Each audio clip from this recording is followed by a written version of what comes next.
Grocery store का accounting करते वक्त आपको कुछ बातों को ध्यान में रखना होता है। सबसे पहला बात, जिसके होकर के आप अकाउंटिंग कर रहे हैं वे जीएसटी में रजिस्टर्ड है या नहीं, और आपका सामने वाला पार्टी वो सप्लायर भी हो सकता है या बायर भी हो सकता है, वो जीएसटी में रजिस्टर्ड है या नहीं। वो आप कैसे समझेंगे? जब भी आपको बिल दिया जाए आपको पहले देखना है कि दोनों पार्टी का जीएसटी आईएन नंबर गिवन है या नहीं। अगर ये गिवन हो देन आप समझ लीजिएगा कि ये दोनों जीएसटी में रजिस्टर्ड है। उसके बाद जो देखना है आपको वो है कि बिल का डेट क्या है, किस डेट में ये बिल को इशू किया जा रहा है। एंड जो थर्ड चीज आपको ध्यान में रखना है वो है ये जो सप्लाई हो रहा है ये इंटरस्टेट सप्लाई हो रहा है या इंट्रास्टेट। ये आप कैसे समझेंगे?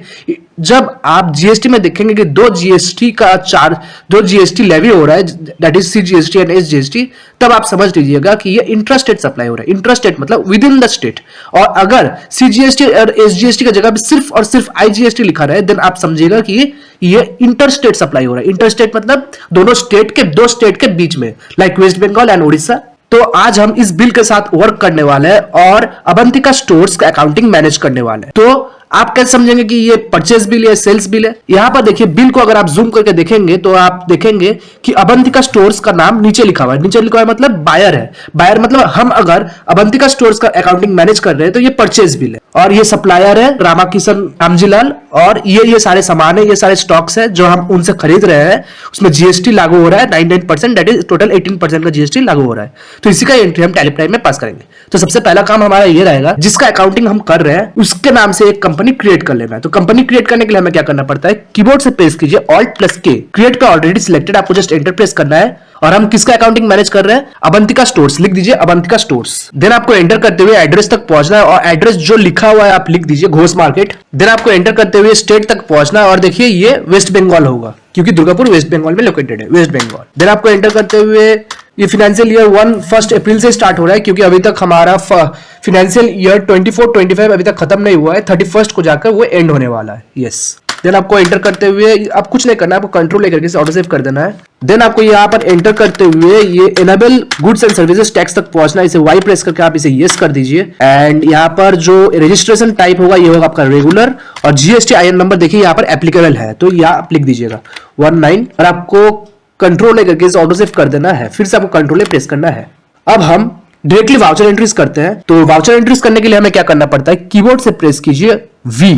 तो हम इस बिल का एंट्री पास करने वाले हैं, उससे पहले हमें कुछ कैपिटल इंट्रोड्यूस करना है हमारे बिजनेस में, वरना हम इसको ये जबकि हम परचेज कर रहे हैं तो परचेज करने के लिए हमें कैश चाहिए होता है या फिर बैंक में पैसा होना चाहिए। तो कैपिटल के फॉर्म में हम पैसा इंट्रोड्यूस करते हैं। कैपिटल जब हम बिजनेस में ला रहे हैं तो वो क्या है? बिजनेस के लिए इनकम है, और इनकम रिलेटेड ट्रांजैक्शंस हम रिकॉर्ड करते हैं रिसिप्ट वाउचर में। F6 प्रेस करके हम रिसिप्ट वाउचर ओपन करेंगे। अकाउंट, तो सबसे पहले हम क्या करते हैं कि यहाँ पर पहले अकाउंट है तो अकाउंट में पहले हम कैश में इंट्रोड्यूस कर देते हैं। तो यहाँ पर लिखिए कैश, सी और एंटर। ये बाय डिफॉल्ट लेजर है इसलिए पहले से बना हुआ है। कैश में तो हम पैसा ला रहे हैं पर किस फॉर्म में ला रहे हैं? In the form of capital. तो यहाँ पर लिखिएगा कैपिटल।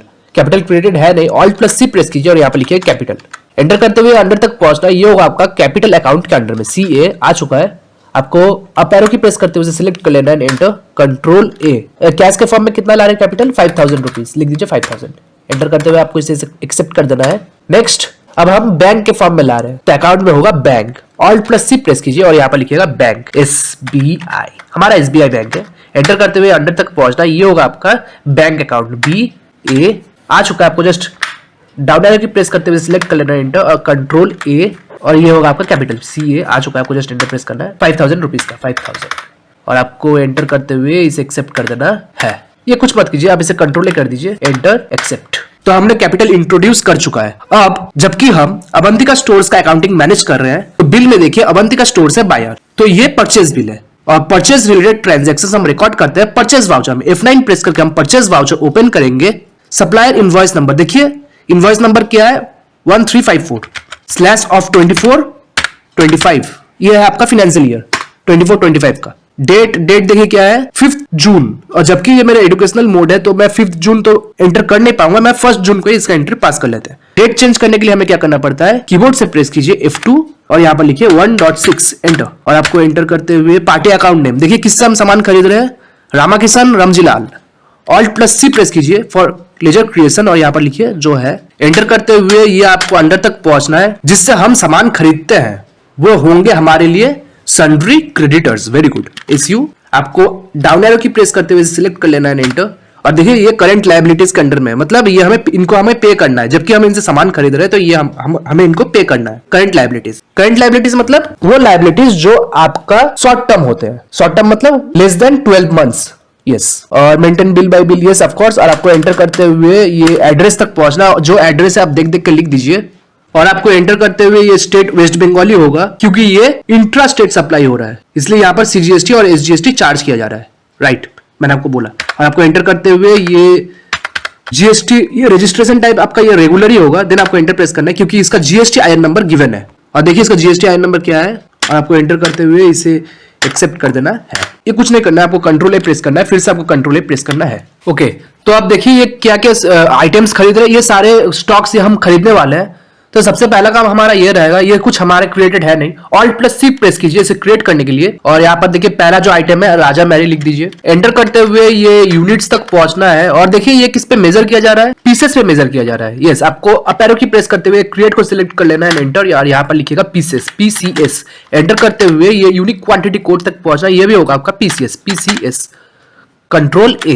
देन आपको एंटर, ये ऑल्टरनेटिव यूनिट कुछ गिवन, हाँ देखिए ऑल्टरनेटिव यूनिट गिवन है, देखिए केस गिवन है, केस यहाँ पर बोला गया है 4 केस में 64 पीसेस अवेलेबल है। ठीक है, तो भी पहले केस को क्रिएट कर लेते हैं। अप एरो की प्रेस कीजिए, क्रिएट पे ऑलरेडी सिलेक्टेड, आपको जस्ट एंटर प्रेस करना है और यहाँ पर लिखिए केस, CASE। एंटर करते हुए ये यूनिट क्वांटिटी कोड केसी होगा, CAS नहीं अवेलेबल नहीं है, केस कर लीजिए, CASE लिख दीजिए। और देखिए यहाँ पर न्यू UQC तक पहुंचना है, आपको जस्ट एंटर प्रेस करना है। ये केस है, ऑफ कोर्स एंटर। और हमने एक नया यूनिट क्वांटिटी कोड बना लिया, और आपको एंटर करते हुए एक्सेप्ट कर देना है। अब देखिए यहाँ पर बोला गया वेयर देखिए यहाँ पर फर्स्ट आइटम का 4 केस में 64 पीसेस अवेलेबल है, तो एक केस में कितना अवेलेबल होगा, simple 64 divided by 4 that is equal to 16।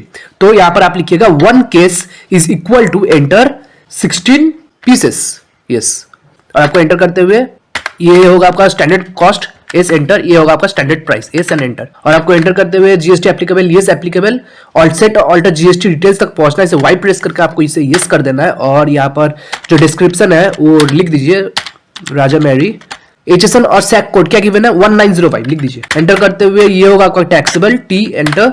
और आपको एंटर करते हुए इंटीग्रेटेड टैक्स, देखिए कितना परसेंट का जीएसटी चार्ज किया जा रहा है, बिल में देखिए 99% का जीएसटी चार्ज किया जा रहा है। तो ये टोटल आपका 18% जीएसटी स्लैब रेट में इस सामान को गवर्नमेंट ने रखा है। तो यहाँ पर आप लिखिएगा 18, 9 + 9 इज इक्वल टू 18। यस, और आपको एंटर करते हुए इसे, ये होगा आपका गुड्स, यस। और आपको एंटर करते हुए इसे एक्सेप्ट कर देना है। यस, ये कुछ मत कीजिए, कंट्रोल ए। तो राजा मैरी हम कितना खरीद रहे हैं, देखिए हम खरीद रहे हैं 64 पीसेस, तो यहाँ पर लिखिएगा 64 एंड एंटर। और देखिए वो ऑटोमेटिकली 4 केस कर चुका है, क्योंकि एक केस में अगर 16 होता है तो 4 केस में होता है 64। यस, और रेट देखिए कितना गिवन है 25.847 एंटर पीसेस हम खरीद रहे हैं। और वो अच्छा देखिए यहाँ पर डिस्काउंट भी गिवन है, मतलब वे डिस्काउंट हमें दे रहे हैं, तो डिस्काउंट का एक एडिशनल कलम यहाँ पर लाना पड़ेगा। कैसे करेंगे, आपको सिंपली कीबोर्ड से प्रेस करना है F11 की, और आपको एंटर करते हुए ये देखिए यूज डिस्काउंट कलम इन इनवॉइसेस, इसको आपको वाई प्रेस करके यस कर देना है। और आपको कंट्रोल ए फिर से प्रेस कर देना है, और देखिए डिस्काउंट का एक एडिशनल कलम आ चुका है। ओके, आपको एंटर करते हुए ये कंट्रोल ए देखिए डिस्काउंट कितना दिया जा रहा है 0.409% का, 0.409 एंड एंटर। और वो ऑटोमेटिकली कैलकुलेट कर चुका है। फिर से आपको एंटर करते हुए ये होगा आपका परचेज, PURCHASE, क्योंकि हम परचेज कर रहे हैं। यस, ये भी होगा आपका परचेज, PU एंटर, कंट्रोल ए, फिर से कंट्रोल ए प्रेस करना है। तो पहला आइटम का एंट्री हम कर चुके हैं। नेक्स्ट आइटम क्या है, राजा बिग बी, Alt+C यहाँ पर लिखिएगा राजा RA एंटर। और आपको एंटर करते हुए ये यूनिट्स तक पहुंचना है, और ये होगा आपका पीसेस पे मेजर किया जा रहा है, तो प्राइमरी होगा आपका पीसेस। और अल्टरनेटिव क्या है, ये भी केस में है, तो यहाँ पर लिखिएगा केस। तो यार 1 केस, देखिए ये 1 केस ही खरीद रहे हैं, तो एक केस में कितने पीस अवेलेबल है 20 पीसेस, तो यहाँ पर लिखिएगा 1 case is equal to enter 20 pieces, that's it. Enter करते हुए ये होगा आपका स्टैंडर्ड कॉस्ट, यस एंटर, ये स्टैंडर्ड प्राइस। और आपको एंटर करते हुए ये जीएसटी ऑफ कोर्स ये एप्लीकेबल है, वाई प्रेस कीजिए, यस कर दीजिए। और यहाँ पर लिख दीजिए जो डिस्क्रिप्शन है, HSN और सैक कोड क्या गिवन है 1905 सेम है। ओके, टैक्सेबल होगा ऑफ कोर्स, ये टैक्सेबल ही होगा। और ये सेम 18% के जीएसटी स्लैब रेट में है, गवर्नमेंट ने इसको 18% जीएसटी स्लैब रेट में डिफाइन किया हुआ है। यस, तो आपको एंटर करते हुए इसे एक्सेप्ट कर देना है, इस आइटम को। कंट्रोल आपका एंटर करते हुए एक्सेप्ट कर देना है। कंट्रोल ए यहाँ पर प्रेस कीजिए और हम देखिए आप कितना खरीद रहे हैं, कितना पीसेस, 20 पीसेस खरीद रहे हैं, that is equal to 1 case. Automatically देखिए ले चुका है। यस, रेट कितना है, रेट है 18.983। एंटर, फिर से आपको एंटर प्रेस करना है। ओके, यहाँ पर भी आपको डिस्काउंट दिया जा रहा है, 0.446 का डिस्काउंट दिया जा रहा है। एंटर, और आपको एंटर करते हुए ये होगा आपका परचेज, लिखिए पी, एंटर, आपको एंटर करते हुए ओके। देखिए एक और आइटम हम खरीद रहे हैं पर ये फ्री है, इस सब, जबकि हम ये दोनों खरीद रहे हैं तो इसके साथ फ्री दिया है, तो कर लेते हैं। Alt+C प्रेस कीजिए फॉर स्टॉक आइटम क्रिएशन और यहाँ पर लिखिए FREE free M byte. Enter करते हुए ये देखिए ये किस पे मेजर किया जा रहा है, ये पीसेस में मेजर किया जा रहा है, तो यहाँ पर लिखिए PCS। एंटर, ऑल्टरनेट यूनिट इसका कुछ गिवन है नहीं, तो यहाँ पर आप नॉट एप्लीकेबल लिख दीजिए। एंटर, और ये होगा आपका standard cost, S enter, standard price, S enter, और आपको एंटर करते हुए सेट ऑल्टर जीएसटी डिटेल्स तक पहुंचना है, वाई प्रेस करके यस कर दीजिए। अच्छा, ये तो फ्री है तो इसमें कोई जीएसटी चार्ज होने नहीं वाला। एस्केप की प्रेस कीजिए, फिर से एस्केप की प्रेस कीजिए और यहाँ पर नो कर दीजिए, एन, नो, एंटर, नो, और आपको ये गुड्स ही है और आपको एंटर करते हुए एक्सेप्ट कर देना है। कंट्रोल ए, कितना पीस हम ले रहे हैं, ये 8 पीसेस। एंटर, और जबकि इसका कुछ रेट गिवन है नहीं, तो ये मतलब ये फ्री है ना, तो ये 0 होगा। एंटर, आपको एंटर करते हुए ये भी 0 ही होगा। पर्टिकुलर्स ये आपका हो रहा है परचेज, यस, पी, एंटर, और आपको एंटर करते हुए हो गया। फिर से आपको एंटर प्रेस करना है। अब हम चार्ज करेंगे CGST एंड SGST, तो सिंपल कुछ करना नहीं है, Alt+C प्रेस कीजिए, CGST क्रिएट कीजिए, CGST, एंटर करते हुए अंडर तक पहुंचना है। ये होगा आपका ड्यूटीज एंड टैक्सेस के अंडर में, DU आ चुका है, आपको जस्ट एंटर प्रेस करना है, और ये होगा आपका GST, सेंट्रल टैक्स, कंट्रोल ए, और देखिए वो ऑटोमेटिकली कैलकुलेट कर चुका है। फिर से आपको एंटर प्रेस करना है। नेक्स्ट SGST क्रिएट करेंगे, SGST, enter, duties and taxes, GST, state tax, ST, enter, control ए, और देखिए वो कैलकुलेट कर चुका है। फिर से आपको एंटर प्रेस करना है। अच्छा देखिए यहाँ पर जो नीचे देखिए 92 पीसेस के नीचे जो अमाउंट आ रहा है वो है 239014। ये 14 पैसा आज के दुनिया में इसका कोई वैल्यू नहीं है, तो इसको हम राउंड ऑफ कर देंगे। तो राउंड ऑफ करने के लिए हमें एक और लेजर क्रिएट करना है राउंड ऑफ का। देखिए यहाँ पर लिखा हुआ है, Alt+C प्रेस कीजिए और यहाँ पर होगा आपका राउंड ऑफ, ROUNDOFF। ये होगा आपका इंडिरेक्ट एक्सपेंस, IN आ चुका है। एंटर, ये टाइप ऑफ लेजर है इनवॉइस राउंडिंग, ये 1 आप नॉर्मल राउंडिंग कीजिएगा क्योंकि वो अप टू 1 तक वो राउंडिंग कर देगा। कंट्रोल ए, और देखिए वो राउंडिंग कर चुका है, 2390 आ गया, वो 14 वो लेस कर दिया यहाँ ऑटोमेटिकली। यस, ये ऐसे हम राउंडिंग के ऊपर फुल डिटेल्ड वीडियो बनाया है। आई बटन पे लिंक है, आप इसको क्लिक करके देख सकते हैं। आपको एंटर करते हुए इसे, ये होगा आपका new reference, yes of course. Credit period कुछ गिवन है क्या? हाँ गिवन है, वे 30 दिन का हमें क्रेडिट पीरियड दे रहे हैं कि 30 दिन में मेरे को मेरा पैसा चुका देना। मतलब हमें बोल रहे हैं, न्यू अवंतिका स्टोर को वो इंस्ट्रक्ट कर रहे हैं, ये रामजी लाल जो हमारे सप्लायर है, कि 30 दिन के अंदर भाई पैसा दे देना, ठीक है। एंटर करते हुए इसे एक्सेप्ट कर देना है, और एंट्री कंप्लीट हो चुका है। अब हमें क्या करना है, हमें उनको पेमेंट करना है, और 30 दिन का हमारे पास क्रेडिट पीरियड है, तो 30 पीरियड का हम ऑफकोर्स जब मिल रहा है तो यूटिलाइज कर ही लेते हैं। तो नेक्स्ट जो हम पेमेंट का एंट्री करने वाले हैं वो होगा आपका 1 जुलाई को। F2 प्रेस कीजिए और यहाँ पर लिखिए 1.7 एंड एंटर। पेमेंट करेंगे, पर किसको करेंगे? अरे सप्लायर को। और पेमेंट रिलेटेड ट्रांजैक्शंस हम रिकॉर्ड करते हैं पेमेंट वाउचर में। F5 प्रेस करके हम पेमेंट वाउचर ओपन करेंगे। हम किस में पे करने वाले हैं? देखिए उनका यहाँ पर बैंक का डिटेल्स गिवन है, तो हम बैंक से उनको पे करने वाले हैं। तो अकाउंट में होगा बैंक, पैसा कहां से कट रहा है? बैंक से कटेगा, तो यहाँ पर होगा बैंक। एंटर। और किसके पास जाने वाला पैसा? हमारे सप्लायर के पास, जिसका नाम है रामाकिशन। यार ये आ चुका है, आपको एंटर प्रेस करना है, और हमें उनको कितना का पे करना है? 2390 रुपीज का। Okay, 2390 enter. ये अगेंस्ट द रेफरेंस, यस, जो हमें वो बिल दिए थे उसी के अगेंस्ट में हम पैसा दे रहे हैं। एंटर एंटर, और आपको एंटर करते हुए इसे, और देखिए हमारा करंट बैलेंस अब 0 हो चुका है, मतलब हमने उनका पेमेंट कर दिया है। अब हमारा करंट लायबिलिटीज कुछ नहीं है। और आपको एंटर करते हुए ये होगा आपका, ये हम नेट, आजकल तो इंटरनेट का बहुत ज्यादा ये यूज है, तो हम यहाँ पर ई फंड ट्रांसफर करेंगे। स्पेस बार की प्रेस कीजिए, ई फंड ट्रांसफर को सिलेक्ट कर लीजिए एंड एंटर। और आपको एंटर करते हुए उनका देखिए अकाउंट नंबर कुछ, हाँ उसका अकाउंट नंबर तो दिया हुआ है, तो लिख दीजिए उनका अकाउंट नंबर जो है। एंटर। IFSC कोड क्या है? एंटर। फिर से आपको एंटर प्रेस करना है। बैंक नेम क्या गिवन है? देखिए उनका है इंडियन बैंक। अच्छा, तो बैंक नेम को आपको क्रिएट करना होगा, आपको सिंपली स्पेस बार की प्रेस करना है। स्पेसिफाई बैंक नेम को सिलेक्ट कीजिए अप एरो की प्रेस करते हुए एंड एंटर।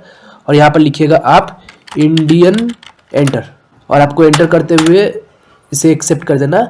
उनका इंडियन बैंक है और हमारा कौन सा है, SBI। यस, इसे एक्सेप्ट कर देना है। तो हमने उनको पेमेंट कर चुका है।